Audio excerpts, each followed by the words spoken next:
నరేంద్ర మోడీ గారి పాలనలో 2025వ సంవత్సరం ఒక విఫల సంవత్సరం కావడం చాలా బాధాకరం, చాలా దురదృష్టకరం.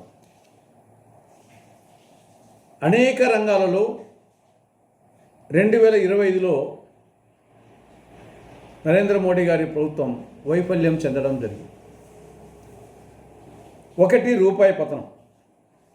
డాలర్తో పోలిస్తే రూపాయి గతంలో ఎన్నడూ లేని విధంగా అధపాతాళానికి పడిపోయి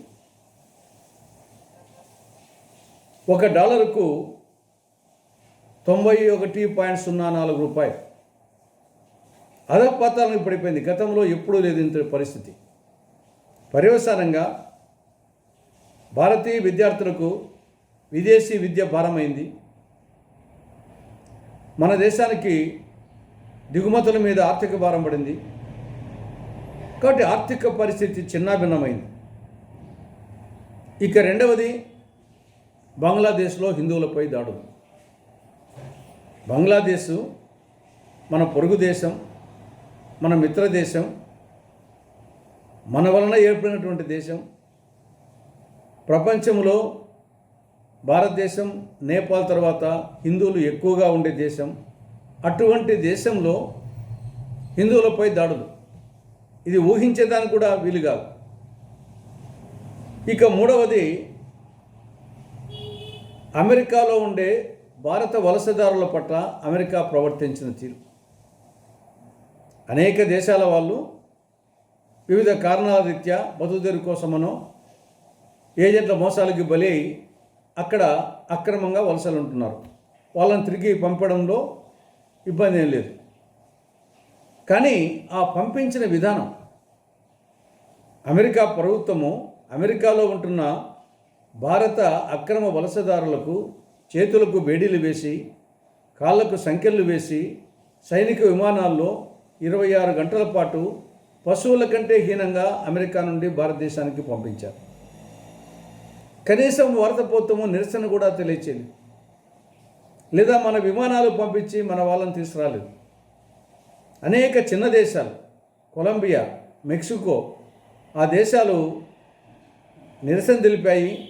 వాళ్ళ విమానాలు పంపించి వాళ్ళని తీసుకొని వచ్చారు.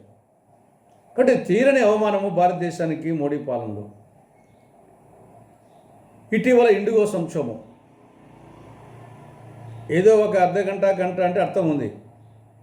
దాదాపు 10 రోజుల పాటు డిసెంబర్ 2వ తారీఖు నుండి దాదాపు డిసెంబర్ 12వ తారీఖు వరకు 1000 ఇండిగో విమానాల రద్దు. విమాన ప్రయాణికులు నరకం చూశారు. ఇది టోటల్గా మోడీ ప్రభుత్వ వైఫల్యానికి ఇది పరాకాష్ట. నెక్స్ట్, ఢిల్లీ కాలుష్యం. దేశ రాజధాని ఢిల్లీ.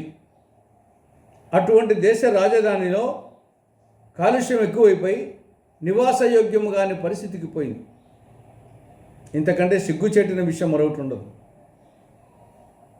మోడీ ప్రభుత్వ హయాంలో దేశం అప్పుల భారత్ అయింది.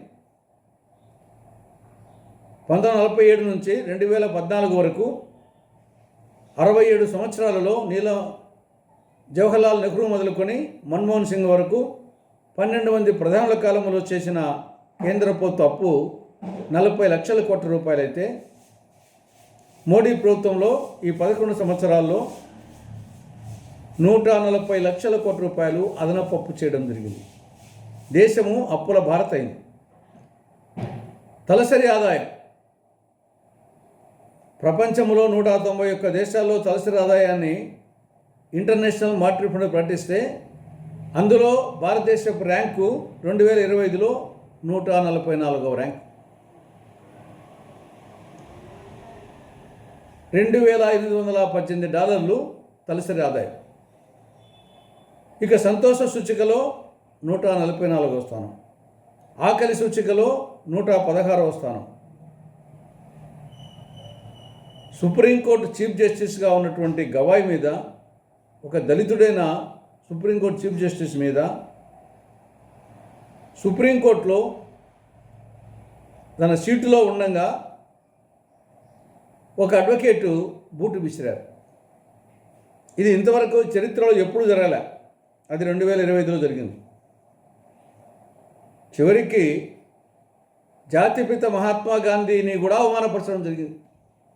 మహాత్మా గాంధీ జాతీయ గ్రామీణ ఉపాధి హామీ పథకంలో మహాత్మా గాంధీ అనే పేరును తొలగించడం జరిగింది. జాతిపితకే అవమానం. ఉపరాష్ట్రపతి జగదీప్ ధన్కర్ ఆయన వివిధ కారణాల వల్ల రాజీనామా చేస్తే కనీసం ఆయనకు వీడ్కోలు సభ కూడా ఏర్పాటు చేయలేదు, వీడ్కోలు కూడా చెప్పలేదు మోడీ ప్రభుత్వం. ఇక రైతులు, వ్యవసాయ ప్రధానమైన రాష్ట్ర దేశం, రైతుల పరిస్థితి అగమ్యగోచరం. ఏ పంటకు గిట్టుబాటు ధర లేదు. రసాయనిక ఎరువులు విపరీతంగా పెరిగిపోయినాయి, యూరియా కొరత. ఇక ఆంధ్రప్రదేశ్కు తీరని అన్యాయం జరగడం జరిగింది. ప్రత్యేక హోదా రాలేదు, రాయలసీమకు ఉత్తరాంధ్రకు స్పెషల్ డెవలప్మెంట్ ప్యాకేజీ రాలేదు, కడప జిల్లాలో శైల ఆధ్వర్యంలో స్టీల్ ప్లాంట్ రాలేదు, తూరాదిపట్నం ఓడరేవు రాలేదు, పోలవరం నత్తనడక సాగుతూ ఉంది. కేంద్రం నుండి నిధులు ఎక్కువ రావాల్సింది పోయి తక్కువ వస్తున్నాయి. ట్రబుల్ ఇంజన్గా తయారైంది. కాబట్టి అనేక విధాలుగా 2025 సంవత్సరంలో మోడీ పాలనలో వైఫల్యాలు జరిగాయి. కనీసం వచ్చే సంవత్సరం 2026 నూతన సంవత్సరమైనా సరే విఫల సంవత్సరం కాకుండా సఫల సంవత్సరం కావాలని ఆశిద్దాం.